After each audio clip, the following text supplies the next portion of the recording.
द्वितीय सेमेस्टर के सभी प्रशिक्षुओं को मेरा नमस्कार।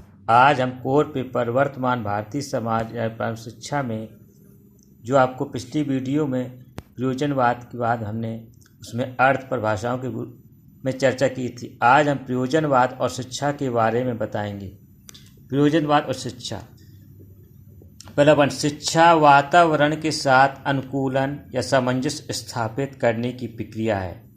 यानी शिक्षा वातावरण के साथ, इसका मतलब है शिक्षा को ऐसी जगह देनी चाहिए बच्चों को जहाँ पर खुला वातावरण हो और शांत वातावरण हो और जहाँ पे हवा भी हो और प्राकृतिक रोशनी भी हो, जिससे बच्चा अच्छी तरह सीख सके। नेक्स्ट पॉइंट आता है, शिक्षा सामाजिक जीवन का आधार है तथा सामाजिक कुशलता प्राप्त करने की प्रक्रिया है। इसका अर्थ हुआ बच्चों, शिक्षा सामाजिक जीवन का आधार है। यानी शिक्षा के बिना समाज एक पशु के समान है। अगर उसमें शिक्षा नहीं है तो पशु के समान रहता है।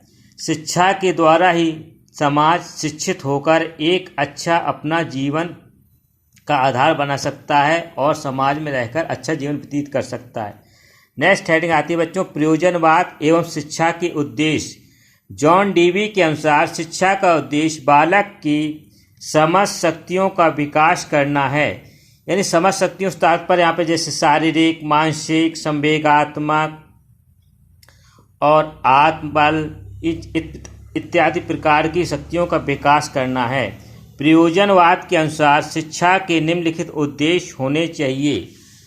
नंबर 1 है, बालकों में अपने सामाजिक वातावरण समझने, अनुभवों को प्राप्त करने तथा आदर्शों को निश्चित करने की क्षमता का विकास करना। यानी बालकों में आदर्शों को निश्चित, मतलब उनमें सद्भाव, प्रेम, करुणा, दया, इन प्रकार की भावनाओं को निश्चित करके क्षमता, गुणों का विकास करना निश्चित करना चाहिए। नेक्स्ट पॉइंट आता है, नवीन आदर्शों एवं मूल्यों का सृजन करना। जो भी नवीन मूल्य नए प्रकार का उनका निर्माण करना। गतिशीलता का विकास करना, यानी जो भी शिक्षा है उसको हमेशा सतत पर बढ़ाए रखना, रुकना नहीं। सामाजिक कुशलता विकास करना, यानी समाज में रह के हर प्रकार के गुणों को सीखकर उनमें कुशलता प्राप्त करना। नैतिकता का विकास करना। नेक्स्ट हेडिंग आती है, प्रयोजनवाद एवं पाठ्यक्रम। इसमें पहला हेडिंग है बच्चों, उपयोगिता का सिद्धांत। यानी प्रयोजनवाद पाठ्यक्रम कैसे आता था, इसमें ये समझाया गया है। इस सिद्धांत के अनुसार पाठचर्या में उन विषयों को ही सम्मिलित किया जाना चाहिए जो न केवल बालक के वर्तमान जीवन के लिए अपितु भविष्य के लिए भी उपयोगी हों। अतः पाठचर्या में भाषा, स्वास्थ्य विज्ञान, शारीरिक प्रशिक्षण, भूगोल, इतिहास, विज्ञान, गृह विज्ञान विषयों को सम्मिलित किया जाना चाहिए, जिससे बालक यानी अन्य विषयों के साथ साथ अन्य चीज़ का भी नॉलेज प्राप्त कर सके। भूगोल का मतलब बाहर की चीज़ों को, नदी, पहाड़, पठार, प्राकृतिक वृक्ष के बारे में जानकारी प्राप्त कर सके। और शारीरिक प्रशिक्षण, जिससे शारीरिक प्रशिक्षण मतलब उस शारीरिक संबंधित स्वास्थ्य कैसे अच्छा रहना चाहिए, इन चीज़ों का उसे ज्ञान हो सके। नेक्स्ट हेडिंग आती है, रुचि का सिद्धांत। यानी इस सिद्धांत के अनुसार बालक जिन क्रियाओं में रुचि लेता है उन्हें पाठचर्या के अंतर्गत अवश्य सम्मिलित करना चाहिए। नेक्स्ट हेडिंग आती है, अनुभव एवं क्रिया का सिद्धांत। इस विचारधारा के अनुसार पाठचर्या में विषयों के अतिरिक्त उन क्रियाओं में विशेष स्थान मिलना चाहिए जो स्वतंत्र, सामाजिक और जिसके द्वारा बालक अनुभवशील बन जाए। यानी ऐसी क्रियाओं को पाठचर्या में सम्मिलित किया चाहिए जिससे अनुभव और क्रिया सीखे। जैसे एक्टिविटी कल्चर होते हैं, इनमें भाग लेकर अन्य चीज़ भी सीख सकता है बालक। नेक्स्ट हेडिंग आती है, प्रयोजनवाद एवं शिक्षण विधियाँ। पहली हेडिंग आती है बच्चों, इसको समझना है, अनुभव द्वारा सीखने का सिद्धांत। प्रयोजनवादी विचारकों का मानना है कि बच्चे रटने के बजाय अपने अनुभव के माध्यम से या स्वयं करके सीखें, जिससे वे विभिन्न परिस्थितियों का सामना करने में सक्षम हो जाएं।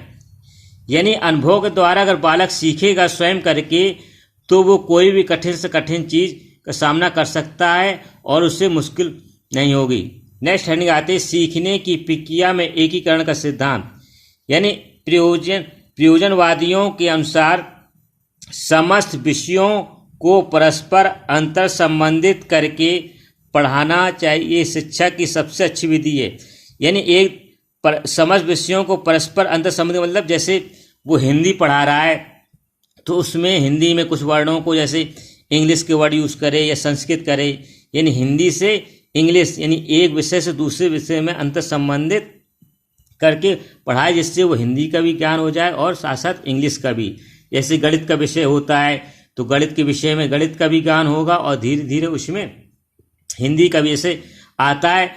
निम्न संख्याओं को शब्दों में लिखिए, तो इससे क्या होता है, जब बच्चे अंकों को शब्दों में लिखेगा तो गणित के साथ साथ हिंदी का भी ज्ञान होगा, यानी एक विषय से दूसरे विषय में संबंध रख के और ज्ञान प्राप्त करेगा।